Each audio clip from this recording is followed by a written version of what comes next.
They're getting drunk. They're getting drunk. They're a bunch of idiots getting drunk, talking about conspiracy theories.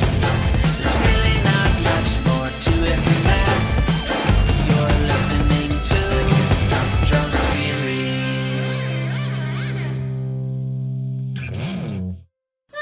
Welcome to Drunk Theory. I'm Kara. I'm Kelly. I'm Ryan. And today we are talking about horror movies based on real shit. Kelly, you know, what were we supposed to be drinking? So, I have created a cocktail, and I am calling it Take Me to Church, which is 2 ounces of bourbon, half-ounce caged heat, or any other fruit syrup that you like, half-ounce of simple syrup, half-ounce of lemon juice. Put that shit in a shaker with ice, shake all that shit together, put it in a rock glass with ice. Is there a complex syrup? I don't Like, there's a simple syrup. Is there, like, a different version that's like that? Or is it... What is that? Well, I guess... I don't know what simple syrup is. I don't either. Yeah, what is that? It's like a sugar syrup. Yeah. Oh, okay. So it's like, Yeah. like molasses. Or, like, the clear syrup you use to make... Oh, the pecan pie stuff. The Caro syrup. Thank you. There you go. That's like- what we always called it. Caro syrup. Yes.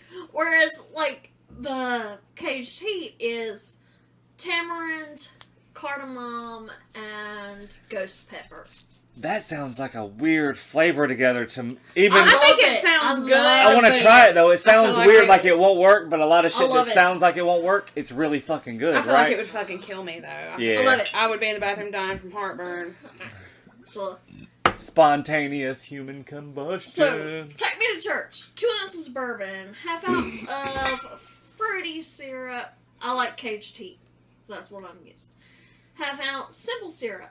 Half-ounce lemon juice. Pour all that shit together in a shaker with ice. Shake it up. Pour it into a rocks glass with ice. And then you are going to float a half-ounce of Shiraz on top. And you're going to do that by pouring the Shiraz over the back of like a tablespoon or a bar spoon.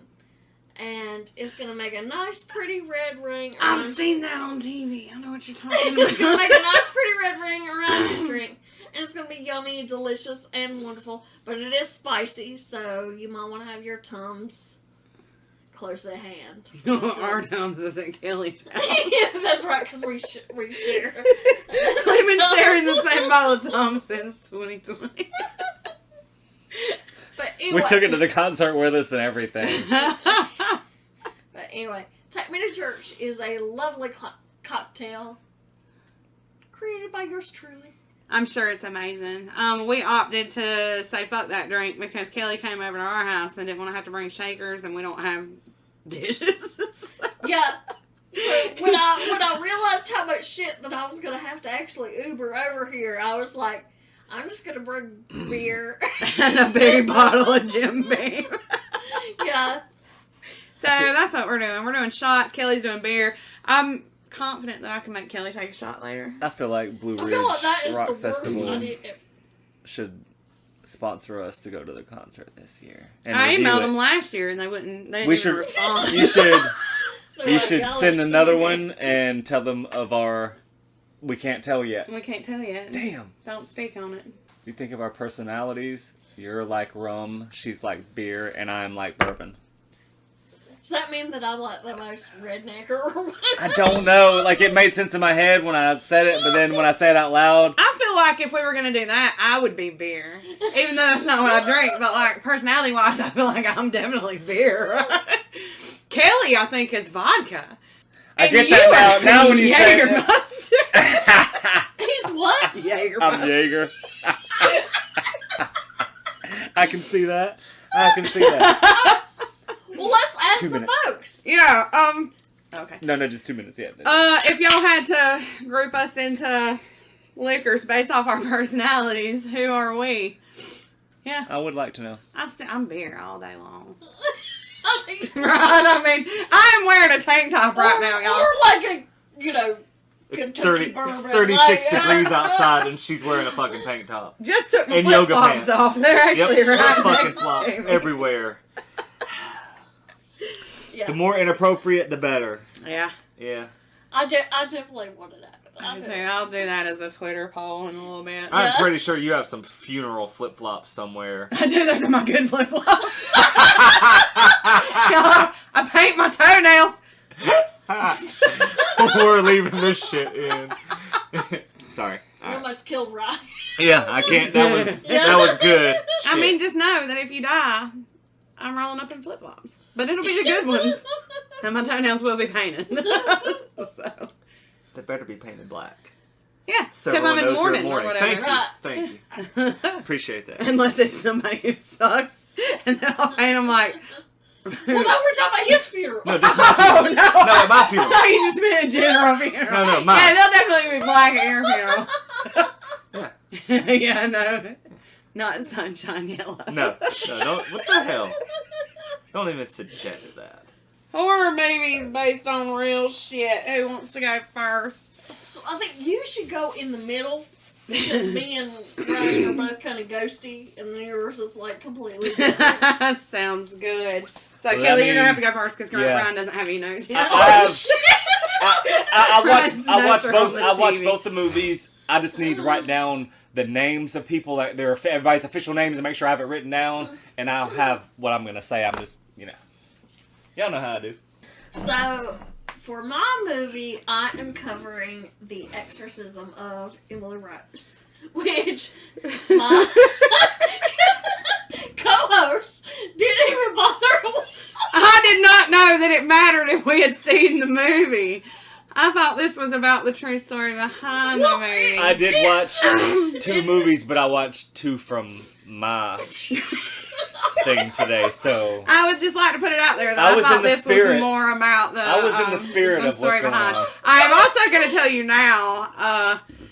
I mean, I just didn't watch it just because I didn't think I had to watch it. But if I had even bothered to look it up and saw that one bitch was in it, I wouldn't have watched it anyway. the sister from Dexter's who we're talking about. Oh, she's the fucking worst, Deborah. man. The Exorcism of Emily Rose came out in 2005.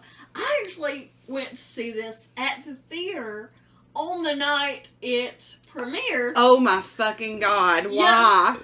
Because it seemed like it would be like insanely up my alley. Is it one of them? Like, were you looking forward to it? So you were like, "Yes, I can't wait until Yes. this movie comes out." Yeah. And then you went to the theater, and then were you super disappointed? I was so disappointed.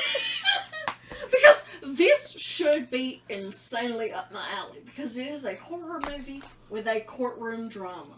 And I'm like, yes! Because Law and Order is my favorite shit in the world. So I'm just like, yes. It is not my favorite shit in the world. Is it your least favorite shit in the whole world? No, it's not my least. It's middle of the road. Yeah. This movie was directed by Scott Derrickson. The average letterboxd on this is 3.1 out of 5. I give it less than that. IMDb, 6.7 out of 10. Rotten Tomatoes, 44%.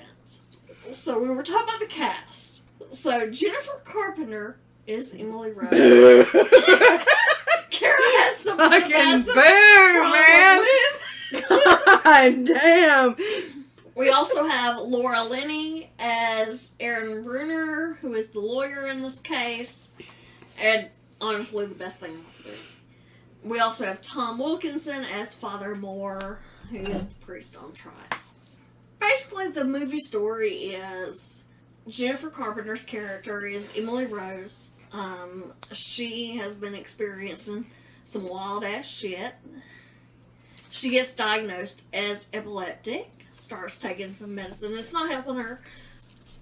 She's really devout, and her family is very religious. They go to a priest who suggests that she might be possessed, and they perform an exorcism. And she dies during that exorcism, and the priest is charged in a court of law. So that's what makes this interesting. So I want to talk about the real story, because it's very similar to the movie, with the exception of like the time period and the location and the names. So I got most of the real... Sorry, it's just like, it's really like it, except for it's not like it. And they really didn't change much, like just Like, they updated it and changed their names, but then the way you said it, it made it sound like so much All more they than it changed was. was the time and the place. No, You know, the you're names, right. the dates, the places, what happened, everything's the same. No, you're absolutely right. No. I love it. I get what you're saying though. Like all of the shit that they portray in the movie that happened during the exorcism is very close to what actually happened to her. Right. So that's really the most important part, just I guess. saying what happened, just newer and with different names. I get it. So, in the movie, it's in the U.S., it's present day, kind of all of that shit. So, in the real story, which I got pretty much all of this from All That Is Interesting, we are looking at Annalise Michel. And this is a case that actually happened in Germany in the 70s. So, she died due to dehydration and malnutrition on July 1st, 1976. So starting out, kind of her case file, I guess, is, when people started to think weird shit was happening with her. At 16, Annalise blacked out at school and began walking around in a daze, and then she didn't remember what had happened. A year later, she woke up in, a series of convulsions. Her family sent her to a neurologist, of course, who diagnosed her with temporal lobe epilepsy, which can cause memory loss, seizures, and hallucinations. So this is actually part of the movie, and kind of the major focal point is, did she have epilepsy or was she possessed? Was the priest negligent in not making her take her meds? She's taking medication. She enrolled in college in 1973. The medication isn't helping. And she started to believe that she was possessed by a demon. She saw the face of the devil everywhere and heard demons telling her she was damned and that she would rot in hell. And she started looking for a priest that would help. So up to this point, had anybody, was her mom constantly going, "You're possessed by the devil"? No. Or no. this is just some shit that she on her own, she was like, "Y'all, I'm fucking possessed"? Her family was uber religious, but I think it was her on her own in college that is there's something fucking... Something's not right. Yeah. So she started looking for a priest. Over the next several months, her delusions became extreme. She started, just ripping off her clothes at random. She climbed under a table and barked like a dog for 2 days. She would eat spiders and coal. And some of those things are portrayed in the movie. She would compulsively do up to 400 squats per day. At one point, she bit the head off a dead bird. Like Ozzy? Yeah. Actually, that one was alive. Oh, From what I've read about that story, just 2 seconds side, they would throw fake bats on stage in the 80s. And one time someone threw a real bat and he thought it was fake That and bit is it off, true, and yeah. then that happened. Now, Yeah. in a negotiation, he did bite the head off of a pigeon at a record release party, but that's a different thing altogether. Keep going. Would pee in the floor and then lick her urine up. Her mother found a priest named Ernest Alt who believed she was possessed. The local bishop approved the request for the exorcism because there's a whole process there where everything has to get approved. With the condition that it be performed in total secret, and also they added another priest, Arnold Rance, to be there. And that didn't raise any red flags with anybody. They were like, "Yeah, we'll do it, but you fucking Hey, I know can't you're doing tell anybody." So you're doing this heist. This is our last minute I driver that feel has like they to thought join. this was their only hope, so whatever they could do. Over 10 months, Ernest Alt and Arnold Rance performed 67 exorcisms, some lasting up to 4 hours.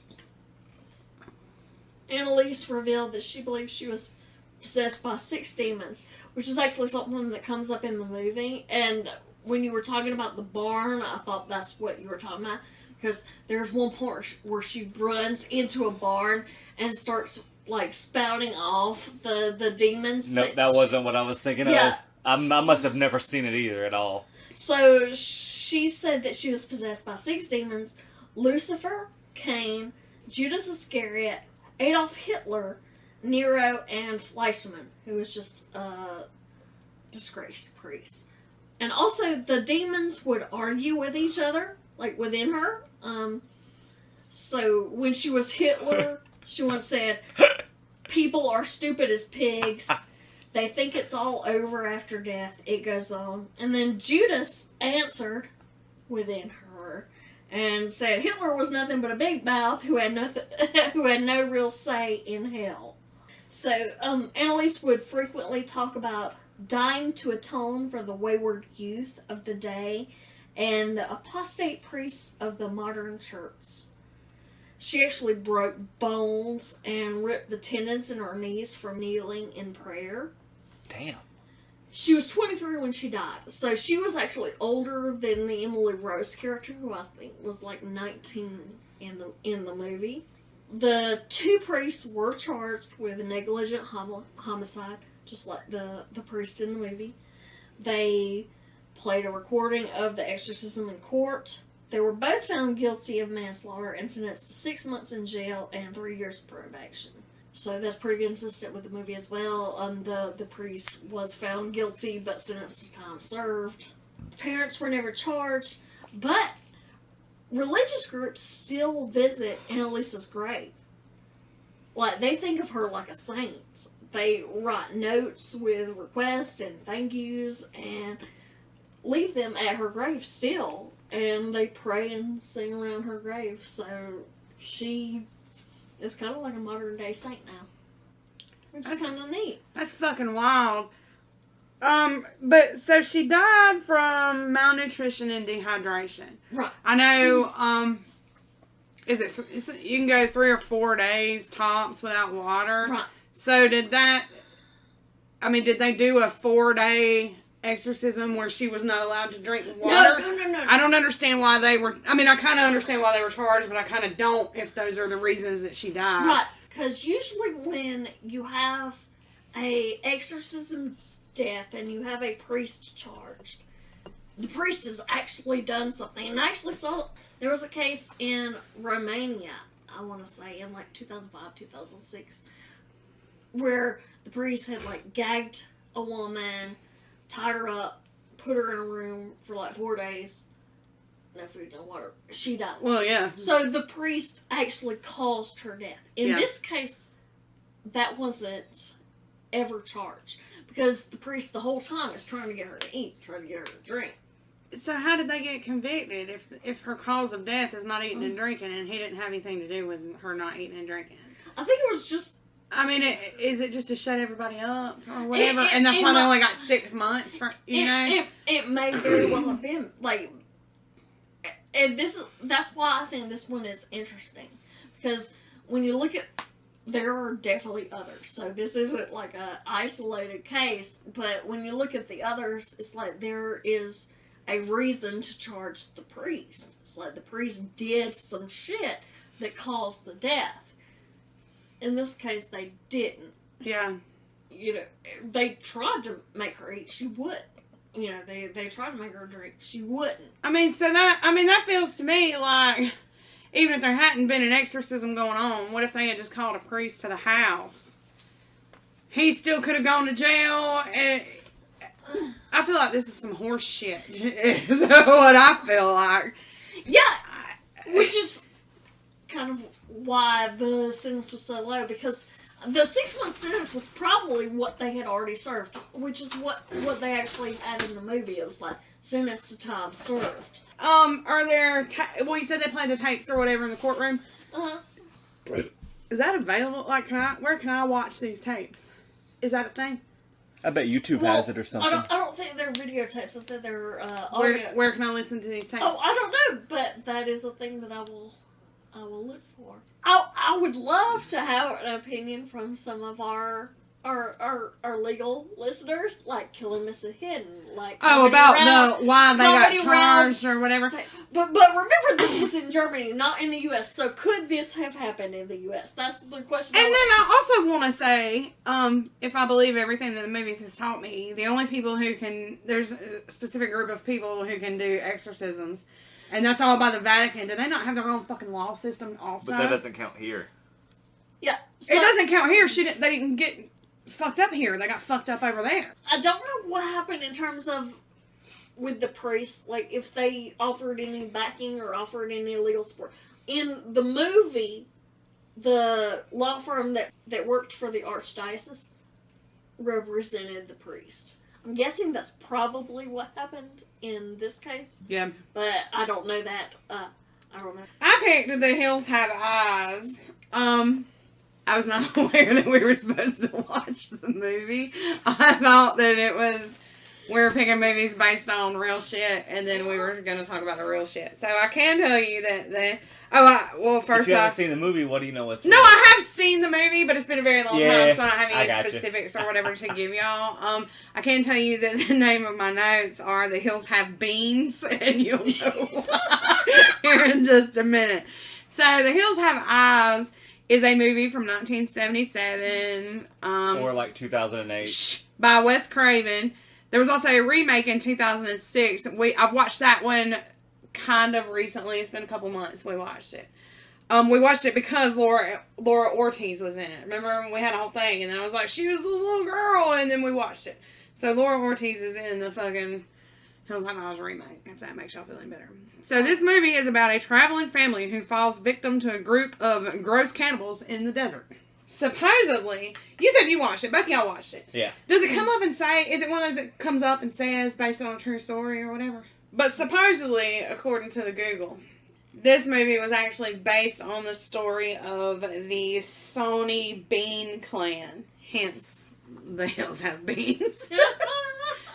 So, yeah, so Ryan's got a website up now that says Sony Bean, but then it's just all pictures of... Apparently, the original did have the tagline based on a true story. Oh, shit! So the first cool. one definitely was So based Wes on a true Craven story. did it the way he was supposed to be doing. Oh yeah, Wes Craven does weird shit. Yeah. So supposedly this is based on the story of the Sony Bean clan. So Alexander Sony Bean was the head of a 45-member clan in Scotland that murdered and cannibalized over 1,000 people over 25 years. I thought I misread Scotland until you just during the 16th confirmed century. that. What the hell? So again, just like yours, I mean, yeah, it's all pretty much the same except for a lot of the time and the place and the names. their names. Yeah. The clan was eventually caught by a search party sent by King James VI and executed for their crimes. So this story, and it didn't say first appeared, it just said this story appeared in London in a crime catalog published by Newgate Prison, which right there I had a ton of questions. Why are prisons putting out magazines? But also, why aren't prisons putting out magazines? How else right? would you know what the latest crime of the year is? But like But, Greenville, hey, we FYI, don't have one. They if you should didn't totally know- do one. How much is a Jack the Ripper crime catalog worth? No idea. But, Is that a thing? so it said, this legend lacks sufficient evidence to be deemed true by historians. Get the fuck out of here. But has been passed into local folklore and has actually become part of the Edinburgh tourism circuit. So you can go on tours of, I guess they take you to the cave. That's Edinburgh. I I don't understand how. Yeah, I don't get that, but it's cool as hell that you got. Yeah, it's Whatever. Edinburgh. I didn't know that. That's weird as shit, right? So Where's the rest of the Alexander letters? Sony Bean left home after realizing that, so his dad was like a landscaper. He was going to take on the family business of landscaping, and then he was like, this shit is awful, I'm not doing this. So he meets up with a lady named Black Agnes Douglas, who was fleeing because she had been accused of being a witch. So they left together. After a little bit of robbing and eating people, they ended up at a coastal cave in, and I'm probably going to fuck this up, Bennane Head, Benane Head, which is between Girvan and Bellentrey. I don't know what Great the on those. fuck- No, that sounds right. I don't know what the fuck this is. I didn't know Edinburgh was pronounced like that till like 2 years ago. Keep in and I'm mind, this is in 42 Scotland, years so if old. y'all can help me out with Yeah, this, help us out. do it. I love your accent. So, the cave entrance was actually, during high tide, water blocked the whole fucking entrance. Oh, that's so fucked up. nobody ever thought that anybody or even animals could live in this cave. So they were able to live in there unnoticed for 25 plus So like years. the water doesn't fill it up; it just covers. That's fucking weird. and then I guess stops like suctiony or whatever. Yeah, that's weird as shit. Sonny and Agnes had 6 daughters, 8 sons, 14 granddaughters, and 18 grandsons. Various grandchildren were the products of many incest people could between they their eat? children, obviously. So this clan carefully plotted ambushes at night where they would rob and murder individuals or groups. They would bring the corpses back to the cave, dismember them, eat them. They pickled the leftovers, put them in barrels. Some of the body parts were discarded and then would later wash up on beaches. Well, this made the locals think that it was animals. Because I guess if you find a leg, it's got to be an I don't understand this part, but If the leg washes up, I guess you're thinking shark. I'm thinking cartel. But maybe it's because I'm raised different. But this made the villagers believe that it was animals. As time went on, though, they started to get fucking suspicious, and they were like, "No, ain't enough animals out here to do this," whatever. The locals even actually organized various searches. On one of them, they even took notes of the cave. Suspicion often fell on local innkeepers because those were the last people to see the people alive. Several innocent people were hanged by the local townspeople. Oh, shit! But the killings continued. Legs kept washing up. People kept disappearing. Oh, fuck. One night, the clan ambushed a couple riding home from the fair on a horse. The wife was knocked off the horse, immediately just fucking torn to bits, whatever. The husband, though, he was able to fight back. And then all of a sudden, a bunch of other people who had also just left the fair ended up on this same fucking road. So they see this clan of people. Well, the Bean clan took off. So they tried to catch him. They couldn't catch him. They got the husband, took him to... It says they took him to the magistrate, which they should have taken him to a doctor, but whatever. They took him to the magistrate, where they told their story of what had happened. King James VI heard of this, what had happened, and he launched a search. This search eventually found the clan in the cave, and they found human remains just fucking everywhere, body parts hanging from the walls. They had piles of stolen heirlooms and jewelry in this cave with them. So, there's 2 versions of what happens next. One version says that they were taken alive to the town square or whatever. No trial, no nothing, because they were like, nah, fuck these guys. The wife, the daughters, all the women were burnt at the stake. The men had their fucking balls cut off, and their hands were cut off, and their tongues were cut out, and they were left to bleed to death. The second instance says that the search party put gunpowder at the entrance to the cave, and they all died from suffocation. So nobody really knows. And again, they say that this isn't true. They say that they can't prove that this is true. And that's all I've got. 1,000 people, though. Like, where did they come up with that number? And I guess that's part of what made the historians be like, there's not enough evidence or whatever. The numbers are hard to believe, but 1,000 people in 25 years? How many people per year is that? 40. That's not. That's excessive. one person a week? Not even? Yeah, that's like one every 6 days or so. That's really not excessive. If they're eating most of the bodies and only a leg is coming ashore every now and then. Would that many people even go through that? Like, yeah. 16th century, 1,000 people's probably a lot for back then, right? Yeah, I don't believe the numbers. Yeah. But the people could totally be real. I don't know, I love it. And I actually had no idea that The Hills Have Eyes was based on a true thing, or supposedly based on a true thing. When we decided on this topic, I just Googled horror movies based on it. ones that came up, and I was like, oh shit, wait a minute. But then when I read it, I felt like we had done it before, and I was like, wait, let's not already talk about this? It's your turn. My movie is The Conjuring 2. Not the first one. Not the 87th one. And not Annabelle. Not The Nun. It's Insidious? No. Not that one Conjuring. either. Conjuring. Conjuring. No Exorcism. Conjuring. Number 2. Wait, is there a Exorcism? Shit. You watched it. Nah, there's not Exorcism. I watched the first and the second one earlier. This is the British one. So like this is based on I guess one would be a demonologist type dealio, and Lorraine would be, that's Ed. Lorraine would be the medium or the psychic.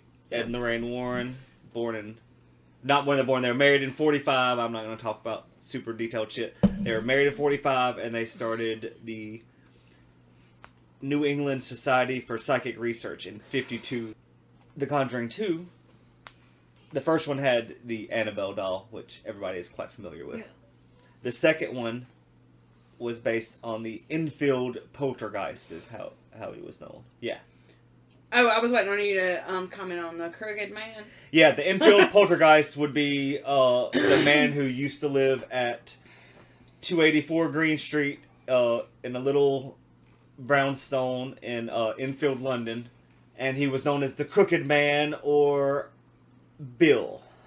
Crooked Bill is supposedly a man named Bill who lived at this address in London and who was haunting it's Peggy Hodgson, I think is how you pronounce it, and her children, mostly the two girls, Janet and Margaret, who were young teens, 11 and 13, so, you know, preteens. Yeah.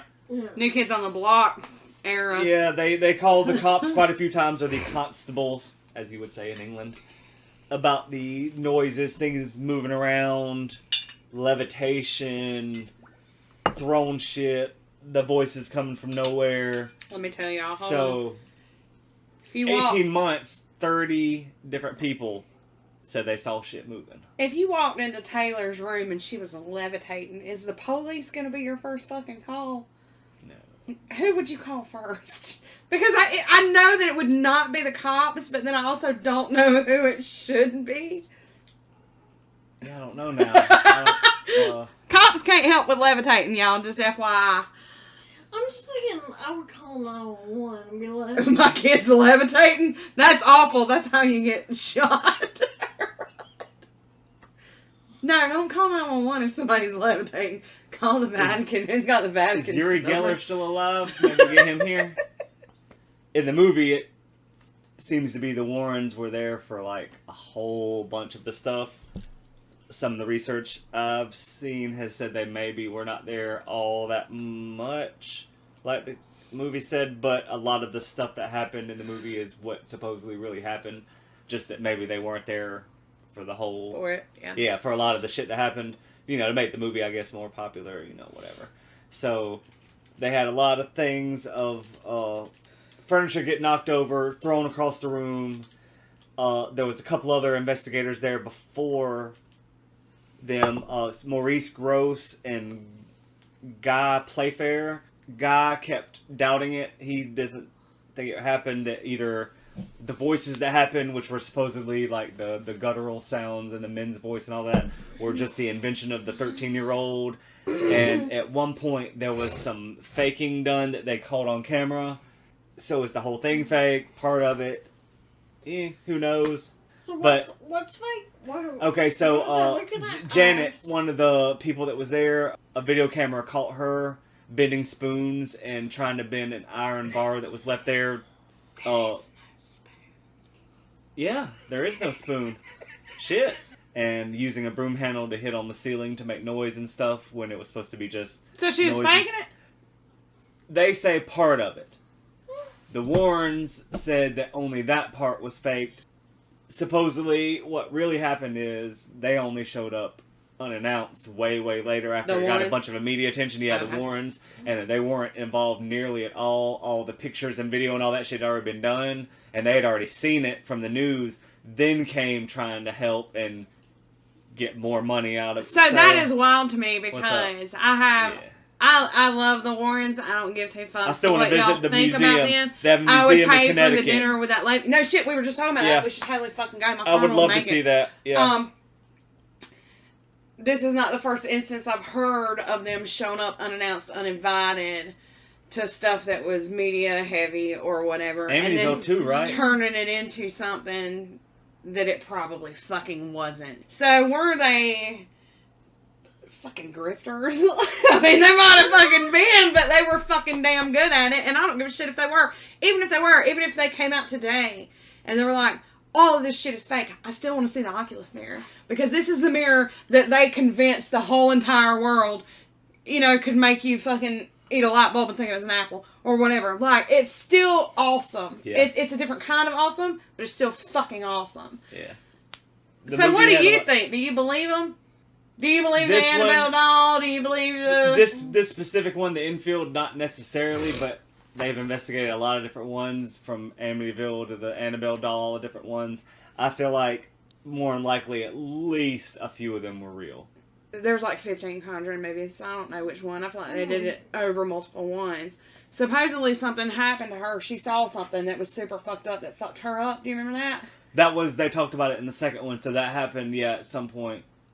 So maybe it was just the one, but then after that, this bitch is like, everybody's possessed. Yeah, that doll is murdering people. Like, I don't care. I would pay all the money to go. We should plan a road trip, y'all. I guess we're done. What we got? We should do a promo for the Comedy Roundtable.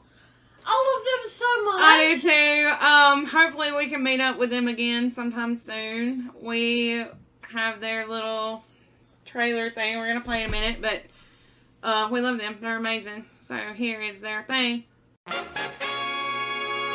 Jamie Bendel, Jamie Hernan, and Adam Haig here, co-host of the Comedy Roundtable podcast, recorded live at the Punchline Comedy Club in Atlanta, Georgia. And we've got some of the best stand-up comedians in the world. I'm talking United States and beyond. Here the comics face a gauntlet of unique and off-the-wall questions while being verbally dragged through curious and quirky hypotheticals. If you like stand-up comedy, you'll love Comedy Roundtable. New episodes are released weekly. We've got nearly 100 episodes out there to choose from. Let's start with one of our more recent episodes, such as our interview with Caleb Synan, Caroline Ray, or Craig Robinson. Visit ComedyRoundtable.com or search Comedy Roundtable in your favorite podcast player. Pull up a chair at the Comedy Roundtable. Anybody got anything other than that we're allowed to talk about? I don't think so. Let's party. Yeah, we're about to party, so it's offline. We're offline. We're done with this. P-A-R-T-Y? Because I said so. I don't know. Because I've got to. Jesus Christ. Love y'all. I love every single one of y'all. Bye. Thank you. Bye.